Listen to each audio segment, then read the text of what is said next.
예, 집권 3년 차를 맞이한 문재인 대통령, 잠시 후 중소기업 신년회에서 첫 신년 인사를 할 예정입니다. 올해 경제와 평화에서 성과를 거두겠다는 의지를 피력했던 문재인 대통령의 신년 인사에 어떤 내용을 담을지 관심이 쏠리고 있습니다. 네, 새밑을 뜨겁게 달궜던 정치권 특감반 의혹 공방이 결국 올해에도 이어지기도 했습니다. 최민희 전 더불어민주당 의원, 이상휘 세명대 교수와 함께 정치권 소식들 살펴보도록 하겠습니다. 예, 어서 오세요. 네, 안녕하십니까? 송구 영신하면서요. 작년에 있었던 이슈들은 좀 안 했으면 좋겠다 했는데 이 부분은 다룰 수밖에 없습니다. 계속해서 지금 진행형이 될 수 있는 밖에 없는 상황인 것 같습니다. 자, 지난달 12월 31일이죠. 운영위가 있었는데 그게 15시간 정도 시간이 걸려서 이제 겨우 끝났습니다. 많은 논란도 있었고요. 공방도 있었고 국민들로부터 지탄도 있었다고 이제 그런 언론 보도가 있었습니다만 두 분 어떻게 좀 들으셨는지 총평부터 좀 들을게요. 예. 우선 자유한국당이 조국 수석 출석을 굉장히 원했잖아요. 그러니까 그럴 때 보통은 뭔가 대단한 자료를 준비했나 이렇게 생각을 하는데 한방인이 없었던 것 같습니다. 그리고 단지 한방뿐만 아니라 이제 그동안에 언론에서 문제 제기했던 건 물어보는 수준이었고 또 새롭게 의혹으로 제기했던 게 김정주 환경기술평가원 본부장 건인데 그건 또 일부 녹취록이 거짓임이 드러나면서 진짜 애초에 조국 수석을 그렇게까지 애타게 운영위에 불러낸 것에 비해서 성적은 안 좋았다. 실제적 진실 규명에 어느 정도 접근했다고 보십니까? 우선 거꾸로 그 조국 수석은 준비를 굉장히 꼼꼼하게 했더라고요. 그리고 이렇게 마치 공부 잘하는 모범생처럼 필요한 건 포스트잇으로 촘촘하게 작성을 해서 답변 태도가 굉장히 성실해서 충분히 청와대 쪽 입장을 전달했다. 그것도 전달했다. 태도나 그다음에 진정성이나 이런 면에서 선방한 것 같아요. 알겠습니다. 예, 교수님. 여러 가지로 이제 해석을 할 수가 있습니다만 저는 그렇게 봤습니다. 첫 번째 이 부분에 대해서 어떻게 이런 일이 확산 인류에 갔느냐라는 부분입니다. 우리가 이제 굳이 역사를 이야기하지 않더라도 지난 정권, 이 정권을 겪으면서 이런 일들 많이 겪었지 않습니까? 이것이 이제 하나의 형태가 이렇게 갑니다. 의혹이 되고 그것이 정치권으로부터 의혹이 시작이 돼서 이것이 일종의 수사로 가고 조사로 가게 되고 거기에 대해서 판명이 나고 국민적 의혹 해소가 되는 그런 과정으로 가는 것이거든요. 그 서너 단계의 과정을 거치는데 그럼 이 김태호 수사관에 대한 문제는 어느 단계에 와 있느냐 하면 지금 의혹 단계에 와 있는 것입니다. 이렇게 생각하면 아마 풀이하기가 좀 쉽지 않나 생각이 드는데 국회 운영이라는 방식을 통해서 그간 세간의 회자가 됐고 언론에 보도가 됐던 그 사실들을 야당이 이 문제에 대해서 공식적인 의혹을 제기하는 것이고 이 부분이 실질적으로 사회와 국가적으로 문제가 될 수 있다 이런 부분을 주장하는 거죠. 여기에 대해서 당사자인 조국 수석과 임종석 비서실장이 명쾌한 해명을 하라라는 그런 자리가 바로 국회 운영의 자리라고 봅니다. 그래서 의원님이 말씀하신 부분들은 상당히 일리 있는 얘기 맞죠. 한방이 없다. 그러면 스모킹 건이 또 있어야 되지 않겠느냐. 또 진일보되는 이야기가 나와야 이것이 의혹 제기에 합당하지 않냐 하는 것인데 따지고 보면 국회의원들이 야당 의원의 수사권이 있는 건 아닙니다. 이것이 언론에 회자되는 세상에 회자되는 얘기 자체가 이게 심각하니까 여기에 의견을 제기해야 되겠다는 그런 측면에서 이제 제기한 것이고 그래서 이 부분을 운영의 성과가 야당이 졌고 여당이 이겼다라는 어떤 제로섬의 형태로 보는 것은 좀 무리가 있다는 보는 것이고 이것이 신년에 접어들면서부터 새로운 시작이라고 봐야 되겠죠. 의혹이 제기가 됐으니까 이 의혹에 대해서 정부 기관이 문제가 있으면 당연히 수사를 해야 되는 것이고 아니면은 여기에 국정조사라든가 이런 거 더 포괄적으로 수사를 해야 된다라는 것이고 이게 첫 번째 문제고요. 그다음 두 번째 문제는 중요한 게 이것입니다. 이게 문제가 야당이 제기한 게 아니에요. 야당이 어떤 물적인 정황적인 증거를 가지고 이야기한 것이 아니고 내부자가 이야기한 겁니다. 이것이 내부자가 일탈이 되지 않든 간에 이 사람이 정이든 비정이든 간에 내부자가 여기 문제를 제기했고 당연히 야당이 그러면 여기서 좀 더 두고 봅시다. 이거는 일탈적 행위가 있으니까 이건 문제가 안 됩니다. 라고 이야기를 할 수 없는 문제라는 거죠. 그렇기 때문에 내부자들이 이야기했고 당연히 그런 문제에서 불거졌으니까 야당이 운영을 통해서 소집을 요구했다. 이렇게 봐야 되는 것이죠. 조 수석의 대응은 좀 어떻게 평가하셨습니까? 조 수석의 대응은 사실상 꼼꼼히 좀 준비를 치밀하게 했다. 이렇게 볼 수가 있습니다. 뭐냐 그러면은 사실상 조국 수석이 달변가는 아니거든요. 논리적으로 이야기를 치고받는다든가 이렇게 하는 그런 스타일이 아니고 좀 이래 어느 정도 상황에 대해서 꼼꼼하게 체크하는 그런 스타일이라 봐야 되겠죠. 그런데 저는 이제 좀 재미있는 것이 뭐 조국 수석이 그동안 블루스 프린스턴의 노래도 인용을 하고 그다음 퍼스트 펭귄도 이야기하고 이런 부분 어느 정도 좀 이해는 갑니다. 근데 좀 재밌는 것이 있어요. 이래 보면 김상조 위원장도 그렇고 이재명 지사도 그렇고 대부분 이런 인용을 참 많이 하더라고요. 김상조 위원장 같은 경우에는 사운드 오브 사일런스 침묵의 소리라는 사이먼 가펑클의 노래를 인용해서 재벌 개혁에 대해서 이야기를 하고 있고 뭐 소리는 없지만 언제든지 이야기를 할 수 있겠다는 그런 투쟁적 의지를 이야기한 것이죠. 이재명 지사도 레버넌트 영화를 이야기했습니다. 광풍이 몰아쳐도 뿌리는 흔들리지 않는다라는 이야기를 하고 있고 지금 우리 또 조국 수석도 뭐 똑같은 맥락으로 볼 수가 없겠지만 어쨌든 퍼스트 펭귄과 여러 가지 블루스 프린스턴의 이야기를 하면서 좀 그러는데 물론 본인의 소신은 저는 존중합니다. 존중하나 그러나 이것이 이제 야인의 시절에서 이야기하는 것과 국정을 책임지는 상태에서 이야기하는 것 자칫하면 이것이 옳은 어떤 의도를 가지고 있다 하더라도 굉장히 저항적으로 보입니다. 이 저항적으로 보이면 근본적으로 저항에 또 저항을 낳게 되는 것이거든요. 그런 측면에서 봤을 때 뭐 준비를 꼼꼼하게 하고 이런 것은 이해됩니다만은 실질적으로 국정을 크게 보는 그런 입장에서 뭔가 좀 석연치 않은 구석도 있다. 이 부분을 먼저 인정하는 것이 맞지 않겠느냐는 생각을 좀 많이 합니다. 최현님, 그 보수양 쪽에서는 특검과 국조 얘기를 하고 있습니다. 글쎄요. 조국 수석에 대한 책임론, 엊그제 그 운영위를 통해서 좀 그 사퇴론이랄지 이런 것도 좀 들어갈까요? 아니면 더 이렇게 약화돼서 계속해서 한국당이 더 많은 공세를 할 것으로 보십니까? 그러니까 자유한국당과 일부 언론 그리고 김태우의 목표가 실체를 밝히는 걸까요? 예, 그리고 야당은 정치 공세를 하는 것입니다. 예, 그런데 자유한국당이 운영위에 임할 때 네. 저는 전략적으로 결정적인 실수를 했다고 봅니다. 그게 뭐냐면 조국 수석을 불러내는데 너무 골몰한 나머지 진짜로 이 내용을 시시콜콜 아는 박형철 반부패 비서관을 못 불러낸 것입니다. 그래서 뒤늦게 이제 박형철 비서관을 불러내기 위해서 의사진행 발언으로 요구를 했지만 다 아시다시피 국회에서 증인을 출석시킬 때는 7일 전에 요청이 가야 되거든요. 그러니까 뒤늦게 여야 원내대표가 합의해서 나오라고 해도 그거는 당사자가 안 나가도 그만입니다. 왜냐하면 법적 절차를 충실하게 안 밟았기 때문에 그 대목이 아마 자유한국당 쪽에서는 뒤늦게 아차한 그런 대목이었을 것 같습니다. 그리고 특검이나 국정조사를 요구하려면 운영위원회에서 적어도 글로 가야 되겠구나 하는 정도의 자료나 아니면 그 조국 수석 답변의 논리적 허점이나 이런 게 나와야 되는데 마치 정해진 수순처럼 운영이 해달라 했더니 그다음에 별로 밝혀낸 게 없는데도 다시 특검 국정조사를 요구하는 게 그냥 정치 공세로 일관하겠다는 것으로 비칠 우려가 있어 보입니다. 그럼 운영위에서 조금이라도 성과가 좀 나왔다면 특검과 국정조사까지는 좀 필요했다라고 보시나요? 아니 그 같은 말인데요. 그러니까 국민들은 전부 저도 정확한 실체를 알고 싶습니다. 그런데 그 정확한 실체의 일부가 운영위원회에서 어느 정도 밝혀졌다고 보는 것이죠. 그리고 적어도 조국 수석이 시시콜콜 관여하지 않은 건 맞는 것 같습니다. 네, 그러니까 조국 사퇴론을 야당이 계속 주장하겠지만 그게 이제 힘을 잃게 되는 것이고요. 그리고 저는 애초에 예상을 이러고 나면 다시 일부 언론과 김태우가 나서서 정치 공세를 할 수밖에 없겠구나. 왜냐하면 자유한국당이 운영위원회에서 만족할 만한 성과를 못 냈기 때문에 근데 뭐 예측대로 되는 것 같습니다. 저는 좀 이렇게 봅니다. 일단 전략과 전술로 이야기하자 그러면은 전략적 차원이야 이 정부에 대한 내로남불 현상 뭐 이런 것들을 좀 도드라지게 하기 위해서 한국당의 전략적 방향이 정해졌다고 봐야 되겠죠. 운영위를 소집하는 것은 이제 전술적 차원이겠죠. 이것을 좀 더 크게 만들어서 국민적 의혹을 더 키우고 그걸 통해서 그걸 동력으로 해서 국정조사라다 특검을 가겠다 이렇게 보는 겁니다.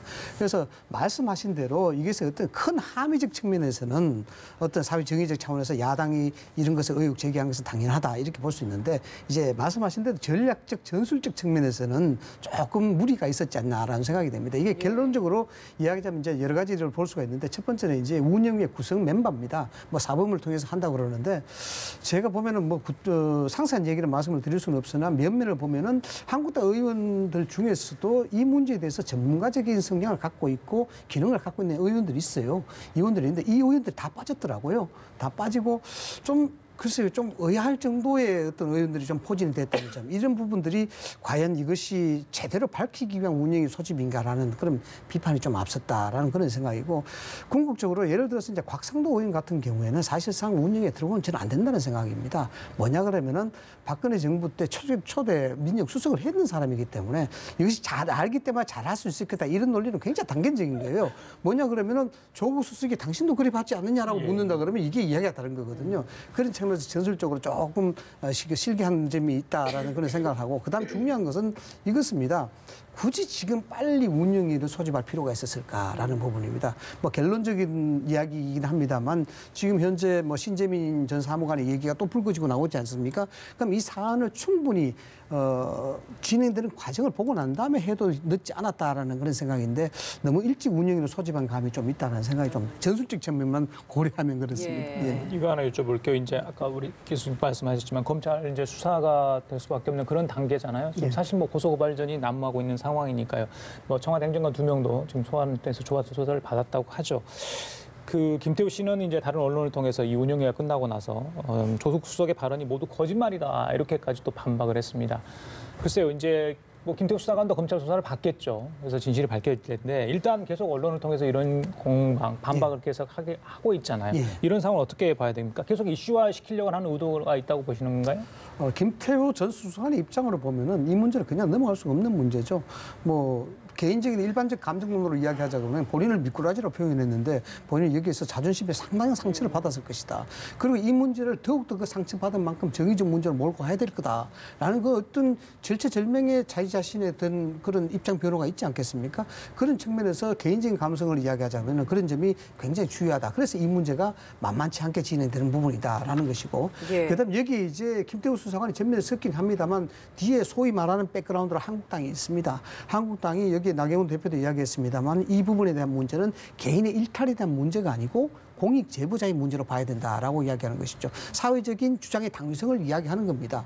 공익적 제보자의 입장이 되면은 결과적으로 본인의 범죄적 행위가 나타나든 나타나지 않든 이 문제 제기에 대한 명분과 당위성은 본인이 가질 수밖에 없죠. 김태우 수사관의 이런 이야기를 한국당이 계속해서 서포트를 한 경우에 이렇게 옹호를 할지 뭐 대변을 하는 역할을 할 때 한국당으로서도 부담은 없을까요? 나중에 뭐 결과가 어떻게 밝혀질지 모르겠지만. 정당적 차원이니까 정당의 차원에서는 공익 제보자에 대한 부분은 지금 여당인 민주당도 공익적 제보자에 대한 보호 원칙은 상당히 강조를 해왔던 부분이거든요. 보호돼야 된다. 그리고 이 공익 제보자들이 보호돼야만이 사회 정의에 실천을 할 수가 있다. 이게 언제 얘기하냐 그러면은 2017년 7월 달에 당시에 그 인수위를 대신했던 그 위원회에서 이야기한 거예요.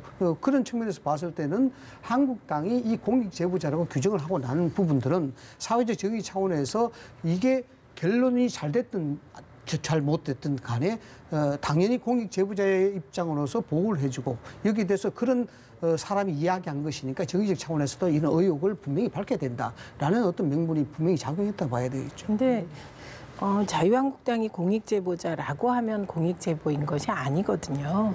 그러니까 공익제보자의 경우 중요한 한 측면이 그 사람이 왜 이런 일을 했느냐의 동기입니다. 그러니까 장진수 주무관, MB 정부 때 국무총리실의 전방위적 민간인 사찰을 폭로했던 장진수 주무관은 동기가 없었어요. 그리고 그때 그 관봉이 찍힌 돈다발이 나오면서 뭐 사실이 완전히 확인된 그런 사안이지 않습니까? 그런데 지금 김태우의 경우는 우선 비리 혐의로 본인이 원대 복귀된 상황에서 2주 동안 사라졌다가 지금 이렇게 나타나서 입맛에 맞는 언론만 골라서 인터뷰를 합니다. 애초에도 입맛에 맞는 언론 2군데를 콕 찍어서 메일을 보냈고요. 그런 식으로 뭔가 잘 짜여진 각본 같은 행동을 계속하고 있고, 그리고 저는 운영이 끝나고 김태우가 나서서 또 이러겠구나. 예측하니까 딱 예측한 대로 마치 드라마처럼 이 일이 전개되고 있다는 점이 판단의 한 근거가 될 것 같습니다. 그리고 지금 주장한 것도 다 주장이에요. 이건 조국 수석에 대한 인신공격입니다. 조국 수석이 운영위원회에 나와서 다 거짓말했다. 그 왜 거짓말인지 근거는 못 대면서, 그리고 타겟을 조국 수석으로 잡은 것도 이해가 안 갑니다. 저는 김태우가. 왜냐하면 김태우는 조국 수석과 만난 적이 없는 관계예요. 식사 자리에서 혹시 마주쳤을 수 있는 관계인데 타겟을 잡으려면 이인걸 특감 반장을 잡든지 그래야 맞지 않습니까? 근데 저 멀리에 있는 조국 수석을 거짓말했다 이렇게 얘기하는 것 자체가 근거 없는 정치 공세를 하고 있고, 저는 지금 이 순간부터는 김태우 말의 신뢰도가 아주 많이 떨어질 것 같습니다. 사실 김태우 전 수사관 이외에도 폭로가 계속 또 나오고 있는 부분이 기재부 신재민 사무관 관련된 부분도 있는 것 같아요. 적자 국채를 발행할 것을 강요했다라는 부분인 것 같은데, 이렇게 계속해서 폭로가 좀 이어지고 있는 이유는 좀 일단 어디에 있다고 보십니까? 이게 이제 언론에 보도된 대로 흔히 사실 임기 말적인 현상에서 나타나는 전형적인 현상인데, 지금 아직까지 뭐 임기가 아직 중반을 그렇죠. 돌지도 않은 상황에서 이렇게 나온다는 것은 굉장히 좀 경각심 가지고 봐야 될 일이다라는 생각입니다. 뭐 개인적인 소견을 말씀을 드리자면 이렇습니다. 요즘 공직 사회는 상당히 이제 부작위는 죄가 되지 않는다 이런 말이 유행이라 그래요. 이런 것들은 일종의 뭔가 일을 해놓게 되면은 나중에 또 단죄받을 그런 가능성이 있다라는 것이고, 저도 이것이 사실 아니라고 생각이 듭니다만은 어떤 공직자와 이야기를 하니까 이런 얘기를 하더라고요. 요즘에는 상부로부터 또는 상관으로부터 지시하는 내용을 전부 되도록이면 녹음을 한다 그래요. 이게 굉장히 사실상 국가적인 이익 차원에서는 이게 있을 수 없는 일입니다. 예. 이건 결국 이 문제의 현상을 어떻게 봐야 될 것인가에 대한 문제가 굉장히 이제 무서운 문제입니다. 뭐 이 문제가 잘 됐다 못 됐다를 따지기 전에 기재부 신재민 전 사무관의 얘기 자체도 그렇죠. 지금 뭐 국가기밀 누설죄로 고발을 당한 그런 상황입니다만 어떻게 될지 일단 두고 봐야 되겠죠. 두고 봐야 되겠는데 상당히 이제 뭐 지식인이죠. 엘리트의 집단에 속하는 그런 사람이고 그런 사람인데, 만약에 이 국채에 대한 부분이 지금 인터넷상에 그것이 사실인지는 아직까지 확인되지 않고 있습니다만은 인터넷상에 뜨도는 신재민 전 사무관의 비망록 내용을 보면 굉장히 구체적입니다. 여기에 차관보하고 상관하고 얘기했는 부분이며 적자 국채 발행에 대한 소상한 어떤 배경하며 이런 것들인데, 이것이 사실이라 그러면 이게 정말 심각한 일이에요. 이거는 뭐 국가적인 어떤 배임까지도 이야기될 수 있는 그런 얘기인데, 저는 뭐 그것까지는 가지 않아야 된다라는 그런 생각을 하고 있습니다만, 어쨌든 신재민 전 사무관이 기재부라는 부처에서 일한 실질적인 그 현장의 경험자고 또 실질적인 공무원의 입장이었고, 이야기하는 그 자체가 구체적이고 상세하다. 그리고 또 뭐 어저께는 이 카톡의 내용까지도 지금 발표가 되고 있지 않습니까? 이런 부분을 그냥 정치권에서 이것이 의혹이 아니다라고 그냥 넘어갈 수 있겠느냐? 저는 아니다 보거든요. 이런 부분에서는 국민들도 어떤 형태든지 명명백백하게 이야기를 할 수밖에 없는, 그런 요구를 할 수밖에 없는 상황이다라고 해서 정부의 어떤 입장이 어떻게 나올지 이건 굉장히 주목이 될 수밖에 없다라고 봅니다. 이거는 어떻게 보십니까, 정말? 저는 이렇게 봅니다. 예, 예. 적자 국채 발행에 대해서 당시 경제 상황과 여러 가지 상황을 보고 의견이 있을 수 있다고 생각합니다. 그리고 그 의견이 토론을 거쳐서 더 합리적인, 더 국가를 위한 방향으로 결론이 나야 되는 거 아닙니까?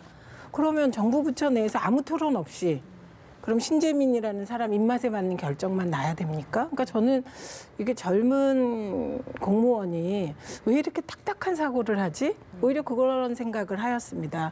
그리고 이게 청와대에 지시했다. 이건 근거 없이 그냥 청와대가 지시한 것 같다입니다.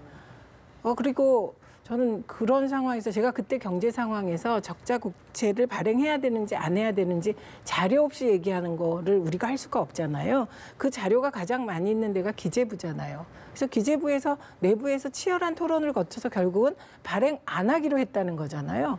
그러면 그것은 합리적인 토론이었구나 이렇게 생각하지, 토론 과정에서 누군가가 신재민이라는 사람의 마음에 안 맞는 말이 나왔다고 해서 그걸 콕 찍어서 문제 삼아야 됩니까? 저는 이 사안은 전혀 달리 봅니다. 만약에 무리하게 국채를 발행했고 그게 결과적으로 확인됐는데 이런 폭로가 나왔다면 저는 뭐 용기라고 생각합니다. 그런데 여러 토론을 거쳐서 신재민이라는 분과 같은 결론을 낸, 차라리 저 같으면 그렇게 좋은 결론이라고 자기가 생각하는 결론을 낸 윗사람을 칭찬할 텐데 그렇게 무조건 비난하기 위해서 이렇게 하는 거는 맞지 않는 것 같고, 이분도 좀 이상합니다. 지난해 7월에 그만뒀다는데 한 온라인 업체에 학원 강사로 가기로 했는데 계약을 했는지 안 했는지 계약했다는 거잖아요. 4개월 동안 사라졌다가 나타나서 이러고 있는 것이거든요. 그래서 도대체 이게 뭔지를 잘 모르겠습니다. 그리고 다른 기재부 직원들은 이해가 잘 안 간다. 스타 강사 되기 위해서 나갔다는데 지금 이러는 게 이해가지 않는다라는 것까지가 지금 사실이고 나머지 신재민 씨가 폭로한 내용들도 다 아주 핵심이 부정확합니다. 서울신문 사장을 교체하려고 했다. 그게 아니잖아요. 임기 다 채우고 새로운 사람을 뽑는 과정에서 서울신문의 기재부가 최대 주주 아닙니까? 기재부가 어떤 사람이 좋겠다고 입장을 낼 수 있는 거죠. 그것은. 그러면 최대 주주가 입장도 못 냅니까? 그러니까 이런 문제 등등이 좀 무리한 폭로라고 생각합니다. 그렇습니다. 뭐 의원님 말씀도 뭐 상당히 일리 있는 말씀들을 많이 해주셨는데 저는 이렇게 보는 겁니다. 조금 전에 의원님 말씀하셨다시피 이제 조국 수석이 한 얘기는 전부 거짓말이다라고 이야기한 김태우 전 수석관의 항변 이런 것들도 어쩌면은 조국 수석에 대한 인신 공격이 될 수가 있겠죠. 그럼 역으로 생각한다 그러면 김태우 수석관이라든가 신재민 씨가 이야기한 것을 예단하는 것도 그 사람들에 대한 인신 공격으로 볼 수도 있는 겁니다. 그래서 충분히 이제 가정에 대한 부분들은 이야기할 수 있으나 이 사람들이 정말 나중에 결론적으로 나왔을 때 사회적 정의와 국가적 이익을 위해서 본인의 손해와 본인의 이익을 감수하면서까지 이런 얘기했다. 그러면 어떻게 이야기할 것이냐. 이 부분도 생각해 봐야 되는 문제인데. 순수함을 우리 이 교수께서는 그렇죠. 지금 상황 자체는 본인이 희생하지 않았습니까? 어떤 좋든 나쁘든 언론의 조명을 받을 수밖에 없고 본인의 얘기가 어떤 식으로든 비하될 수도 있는 그런 문제인데 그럼에도 불구하고 이야기하고 있는 거거든요.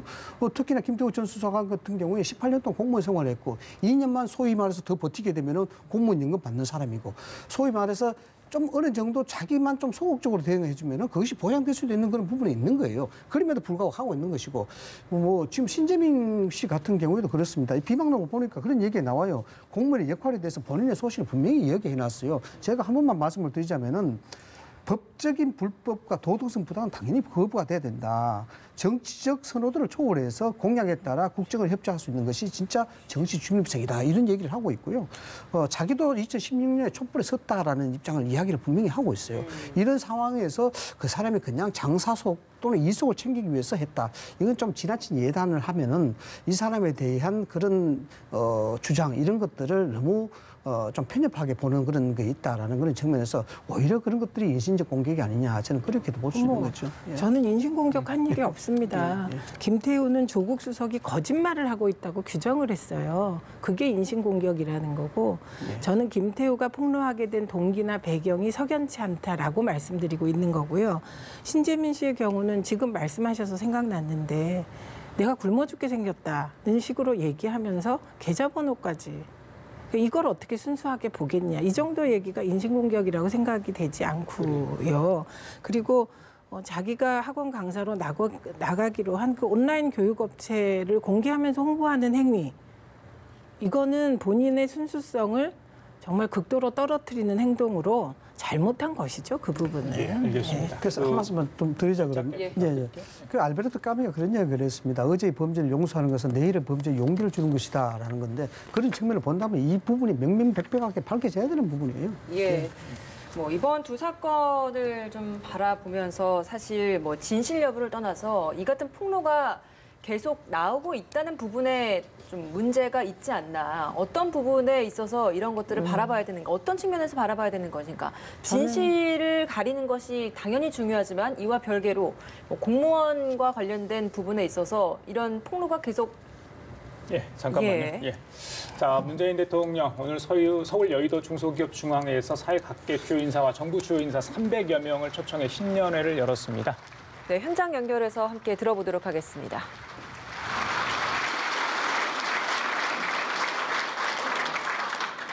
존경하는 국민 여러분, 유난히 추운 날씨에 새해를 맞았습니다. 동지 섣달에 북풍이 불면 풍년이 든다는 속담이 있습니다.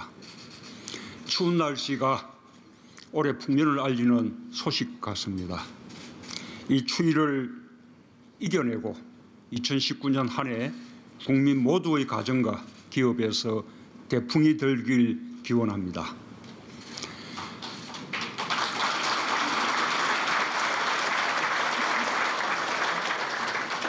오늘 새해 인사를 국민들과 함께 나누고자 이곳 중소기업 중앙회에서 국민들께 인사드립니다. 중소기업과 소상공인, 자영업자들이 특히 잘 되기를 바라는 마음도 담았습니다.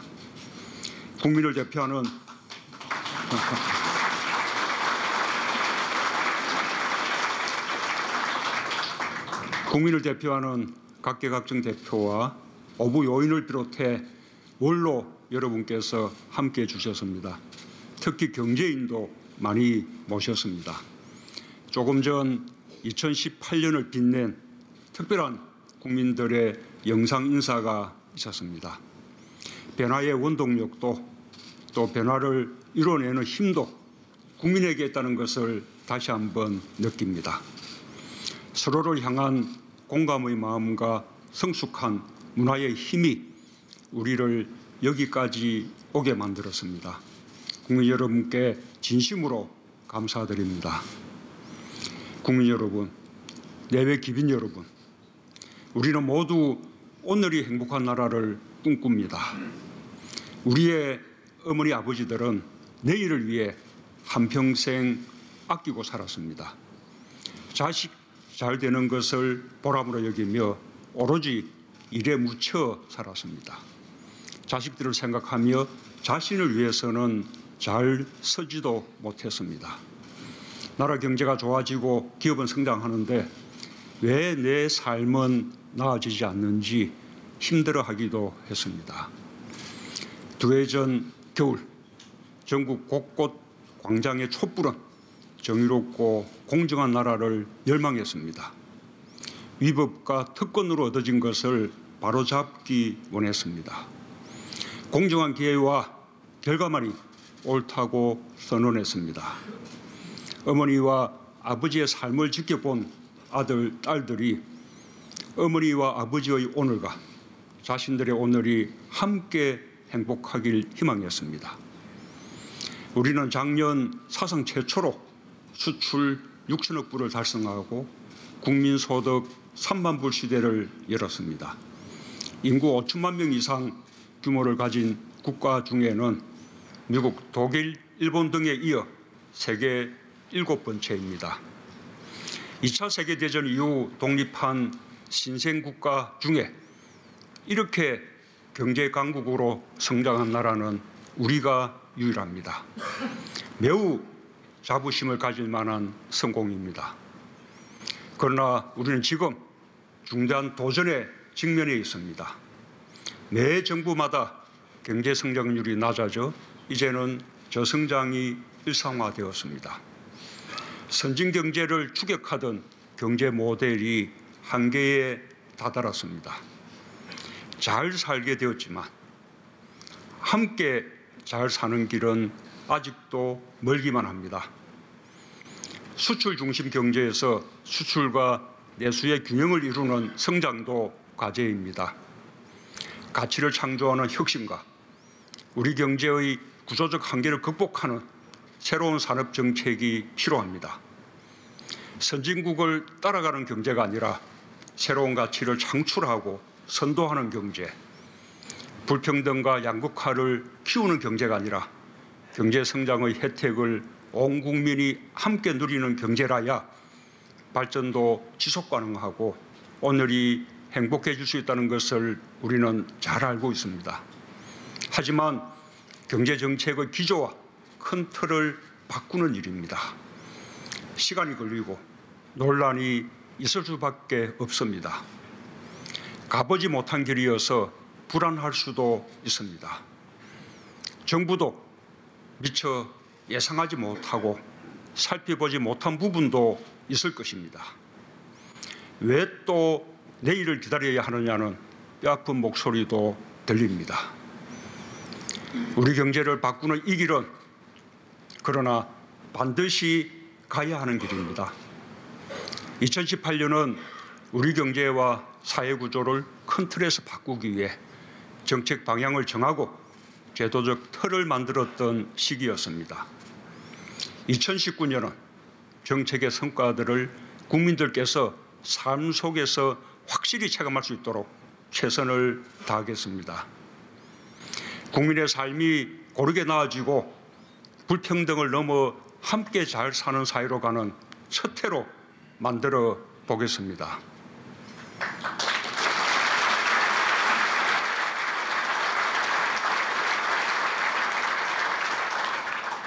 그 모든 중심에 공정과 일자리가 있다는 사실을 다시 한번 다짐합니다. 촛불은 더 많이 함께할 때까지 인내하고 성숙한 문화로 세상을 바꾸었습니다. 같은 방법으로 경제를 바꿔나가야 한다고 생각합니다. 더 많은 국민이 공감할 때까지 인내할 것입니다. 더디더라도 민주적 절차를 존중하고 끝까지 지킬 것입니다. 어려움을 국민들에게 설명드리고 이해 당사자들에게 양보와 타협을 구할 것입니다. 그렇게 해서 반드시 우리 모두의 오늘이 행복할 수 있도록 만들어낼 것입니다.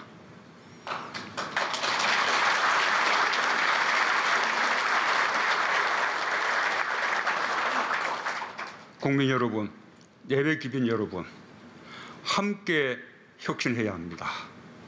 산업 전 분야의 혁신이 필요합니다. 방식도 혁신해야 합니다. 혁신이 있어야 경제의 역동성을 살리고 저성장을 극복할 새로운 돌파구를 열 수 있습니다. 우리는 창의적이고 혁신적인 민족입니다. 놀라운 경제 성장의 속도, ICT 분야에서 거둔 성과, 세계로 뻗어가는 한류 열풍이 이를 입증합니다. 반세기 만에 10위권의 경제대국을 이루었듯이 4차 산업혁명 시대도 창의와 혁신으로 우리가 선도할 수 있습니다. 기업의 혁신과 함께하겠습니다. 제조업의 혁신을 위해 스마트 공장 3만 개 보급을 차질 없이 추진하겠습니다. 스마트 산단과 스마트 시티의 모델을 조성하겠습니다. 올해 연구개발 예산이 처음으로 20조 원을 넘었습니다. 4차 산업혁명 시대에는 지능정보와 디지털화, 플랫폼 경제가 그 핵심입니다. 그 기반인 데이터, 인공지능, 수소경제, 스마트 공장, 자율주행차 등 혁신 성장을 위한 예산을 본격적으로 투입하겠습니다. 과학기술을 창업과 혁신 성장으로 연결하여 4차 산업혁명 시대를 이끌고 새로운 일자리도 만들어 가겠습니다. 기업이 투자하기 좋은 환경을 만드는 데도 힘쓰겠습니다. 경제발전도 일자리도 결국은 기업의 투자에서 나옵니다. 기업도 끊임없는 기술 혁신과 투자 없이는 성장이 있을 수 없습니다. 기업이 투자에 적극적으로 나설 수 있도록 정부가 지원하겠습니다. 신산업 규제 샌드박스도 본격적으로 시행하겠습니다. 함께 나누어야 합니다. 사회 안전망을 확보하여 삶의 질을 높이고 함께 잘 살아야 합니다. 근로장려금의 확대, 기초연금과 아동수당 등 생계, 의료, 주거, 보육과 관련한 기본적인 생활 지원을 넓혔습니다. 자영업자를 위한 종합적인 지원 대책을 마련했습니다. 카드 수수료 인하를 본격적으로 추진하고 상가 임대차 보호, 골목 상권 적합업종 지정 등을 통해 자영업자들의 경영 안정을 적극적으로 지원할 것입니다. 안정적으로 일할 수 있도록 공공부문부터 정규직화를 촉진하는 한편 특히 안전, 위험 분야의 정규직화를 적극 추진하겠습니다. 소통하고 공감해야 합니다. 우리는 서로의 삶에 연관되어 있습니다. 이웃이 성공해야 내가 성공할 수 있습니다. 정책 방향을 세우는 것은 정부의 몫입니다. 정책을 흔들리지 않는 법과 제도로 만들기 위해서는 국회의 도움이 필요합니다. 기업 노동자, 지자체, 정부가 머리를 맞대고 사회적 대타협을 이루어 나가야 할 것입니다. 대화와 타협, 양보와 고통 분담 없이는 한 걸음도 나아갈 수 없습니다. 광주형 일자리는 우리 사회가 사회적 대타협을 통해 상생형 일자리 모델을 만들 수 있을지를 가늠하는 척도가 될 것입니다. 결코 광주 지역의 문제가 아닙니다. 새로운 일자리의 희망이 될 것이라 믿습니다. 모든 국민이 함께 힘과 마음을 모아주시기 바랍니다.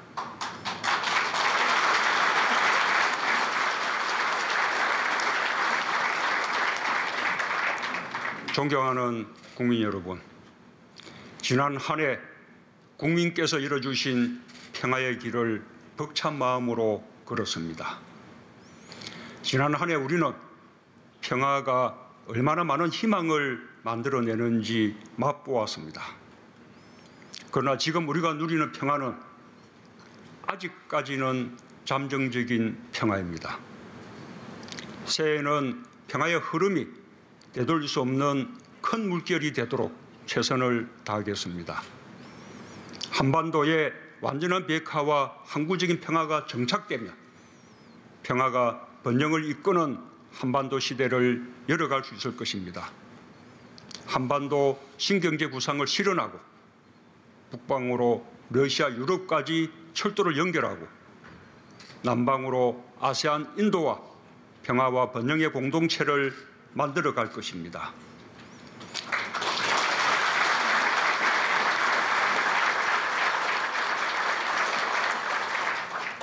평화가 우리 경제에 큰 힘이 되는 시대를 반드시 만들겠습니다.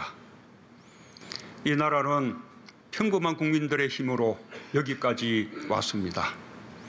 국가는 평범한 국민들이 희망을 잃지 않도록 해야 할 의무가 있습니다. 국민께 더 희망을 드리는 나라, 국민 여러분께 힘이 되는 정부가 되겠습니다.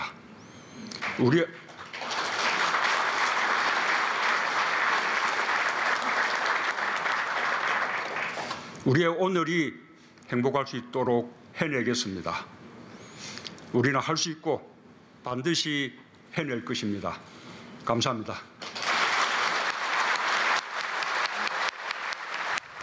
네, 문재인 대통령 중소기업 중앙회에서 열린 신년회에 참석해서 신년 인사를 했습니다. 오늘 신년회 더 잘 사는, 더 안전한, 더 평화로운이라는 슬로건으로 각계 인사 300여 명이 초청됐습니다. 자, 교수님 보셨죠? 신년회. 네. 대통령이 올해 이런 1월 2일 날 정재계 인사, 각계 인사를 모아놓고 이렇게 하는 게 신년 인사회 아니겠습니까? 예. 오늘 뭐 달라진 점이 있나요? 두 가지 점입니다. 바깥으로 드러나는 외형적인 부분 그리고 내용적인 부분인데 바깥으로 드러나는 부분은 첫 번째로 그냥 상당히 좀 긍정적으로 좀 평가를 합니다. 뭐냐 그러면은 앵커께서 지적하셨다시피 대통령이 신년을 시작하면서 첫 공식 행사거든요.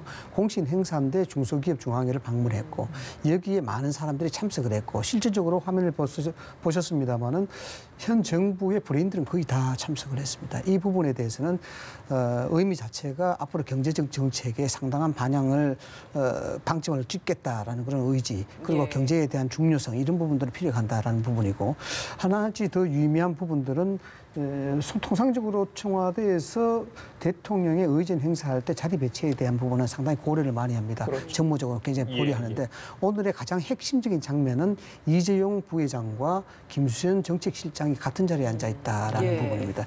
이 부분이 내용에 대한 평가를 차치하고더라도 이 두 사람을 의도적으로 배치했다 이것이 중요한 것이 아니고 두 사람을 충분히 정무적으로 고려했음에도 불구하고 다 자리에 앉혔다는 것은 뭔가 앞으로 정책적 전환까지는 뭐 깊이 들어갈 의미가 없습니다만은 결국 수레바퀴론에 해당이 되지 않겠느냐. 경제와 기업에 대한 같이 동행적인 어떤 동반자적 어떤 메시지를 주기 위한 것이 아닐까라고 해석을 좀 할 수가 있고요. 그다음에 뭐 내용적인 부분은 좀 불안한 부분이 없지 않아 있습니다. 결국 지금까지 진행되었던 소득주도 성장이라든가 이런 정책의 이 동력 자체가 훼손되지 않을 것이다. 이것을 계속해야 될 수밖에 없는 그런 상황이다. 이것이 뭐냐 그러면 며칠 전에 경제 정책에 대해서 실패라는 프레임에 갇힌 것이 안타깝다라고 이야기를 했지 않습니까? 그거하고 똑같이 같은 연장선에서 이야기할 수가 있다.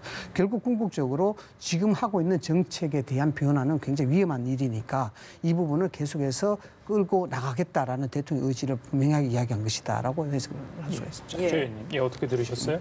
우선 두 가지인데요. 하나는 대통령께서 그 연설문 안에서 애초 문재인 정부가 예측하지 못했고 살피지 못한 부분이 있었다라는 부분입니다. 그러니까 이 부분은 그만큼 야당이나 언론에서 지적하는 것들을 뼈아프게 받아들이고 있다는 뜻이고요. 예. 그럼에도 불구하고 공정경제나 혁신성장, 소득주도 성장은 가야 할 길이다. 뭐 이 부분은 다 동의를 하고 있는 것이죠. 근데 제가 지금 수치를 몇 가지 말씀드리면 걱정이 되는 게 뭐 수치하고 실질은 다르다 또 이러면서 공격할 것 같긴 한데 그런데 거꾸로 지표가 안 좋으면 지표 나쁘다고 공격하니까 어찌해야 될지 잘 모르겠습니다. 그런데 우선은 뭘 이야기하실래요? 가계소득 증가율이 작년에 4.2% 증가했습니다. 그러니까 이게 소득주도 성장의 효과는 서서히 드러나고는 있는 것입니다. 이게 전체 국민이 따뜻하게 느낄 수준은 아니어도 그리고 명목 임금 상승률도 5.7%로 성장했습니다.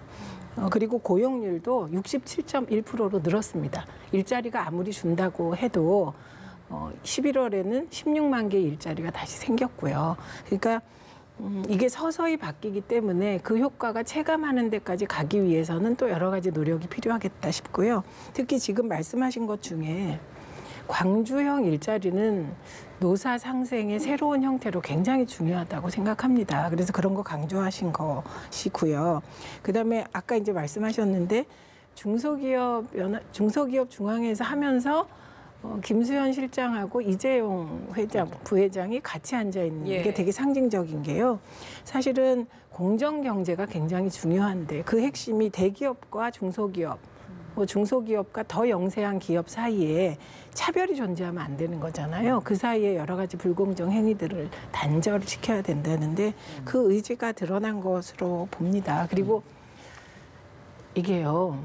이미 최저임금도 2020년에 1만 원 공약하셨지만 2022년 이렇게 늦춘 겁니다. 이미 속도 조절에 들어갔는데도 속도 조절 들어간 걸 인정하지 않고 계속 공격하는 것도 좀 곤란하지 않을까 싶습니다. 먼저 장소에 대해서 의미가 있는 부분에 대해서 초반에 짚어주셨는데 중소기업 중앙회에서 이런 신년 인사를 했기 때문인지 경제 부분에 대한 이야기는 굉장히 많이 언급됐습니다만 사실 뭐 국정 운영 전반적인 부분에 있어서의 특히 뭐 선거제 개편이나 이런 부분도 굉장히 사안이 많은데 여기에 대한 언급은 없었던 것 같아요. 이건 어떻게 보셨어요? 메시지가 굉장히 중요하죠. 지금 상황에서 선거제라든가 여러 가지 정치적으로 정쟁의 유발 소지가 있는 메시지를 내게 된다 그러면은 경제 정책에 대한 대통령의 의지는 그만큼 밀려나는 것이죠. 그래서 대통령에 대한 연설 메시지 이 부분은 장소로 굉장히 중요한 것이고 자리 배치로 굉장히 중요한 것입니다. 중소기업 중앙회니까 거기에서 메시지를 하는 것은 결국 대통령의 의지가 경제 정책에 굉장히 비중을 가져가고 있다. 이런 것을 이야기하는 것인데 다만 이제 의원님 말씀에 제가 약간 한 가지만 더 말씀을 드릴 수 있는 것이 이렇습니다. 아까 이야기했듯이 내용적 측면 이 부분에 대해서 뭐 좋다 안 됐다는 걸 따지는 것이 아니고 전체적인 정책을 계속해서 견인해 나가겠다는 것은 일종의 독일 총리 메르겔의 뚝심을 이야기하는 뭐 그런 형태를 볼 수 있는데 이런 것들이 자칫하면 성자 효과에 취할 수가 있다라는 겁니다. 한번 이겼으니까 계속해서 이길 것이다라는 것이 성자 효과인데 자칫하면 그것이 뇌의 화학적인 변화를 불러일으키거든요. 오만이 되는 것이고 지금은 일타하더라도 결국은 이길 것이다라는 그런 성자 효과입니다. 이런 부분에 빠지지 않았으면 좋겠다라는 그런 측면이고 그다음에 중요한 것은 지표를 쭉 말씀하셨는데 유의미한 지표죠. 그러나 정부의 지표는 두 가지가 전제가 돼야 됩니다. 첫째 영속성, 계속 추이가 어떻게 돌아가느냐에 대한 부분이고 그다음 신뢰성입니다. 신뢰성은 이 부분에 대한 동기와 순수성이죠. 이 부분이 그냥 동시에 나타나는 일반적인 현상이냐 아니면은 어떤 변화가 지속되는 과정에서 나타나는 순수한 성이냐 이런 걸 봐야 되는 것인데 지금 나타나는 지표들이 뭐 계속해서 나오고 있습니다만 이걸 그냥 정부의 성과로 보기고 그다음 그것이 일종의 정부 정책의 성공으로 표현한다는 것은 조금 좀 시기상조다라는 그런 점을 좀 말씀을 좀 드리고 싶어요. 뭐 성공의 지표가 될 수 없고요. 그럼에도 불구하고 연속성이 있어야 된다 당연하죠. 근데 지표는 현재 지표지 내년에 이렇게 될 거다를 반영해서 지표를 낼 수는 없는 거 아닙니까? 그래서 어쨌든 소득주도 성장이나 포용적 성장 국가와 그 하위 개념으로서의 소득주도 성장을 포기하라고 하는 건 정권 내놓으라는 소리거든요. 그래서 저는 재벌 중심의 대기업 중심의 성장은 이게 더 이상 갈 수 없는 구조라고 생각합니다. 그래서 포용적 성장 국가는 지향해야 될 반대, 그 부작용을 최소화할 수 있도록 야당과 언론들도 이제는 좀 3년차 들어선 문재인 정부한테 너무 그렇게 흔들게 하지 마시고 좀 칭찬하고 응원 좀 해주십시오. 알겠습니다. 네. 자, 오늘 신년 인사, 성과, 혁신, 공감, 평화 이런 데 단어가 제 귀에 들어왔었습니다. 말씀하신 것처럼 올해는 좀 성과가 있었으면 좋겠다 이런 생각해 봅니다. 지금까지 최민희 전 더불어민주당 의원, 이상희 세명대 교수였습니다. 말씀 감사합니다. 고맙습니다.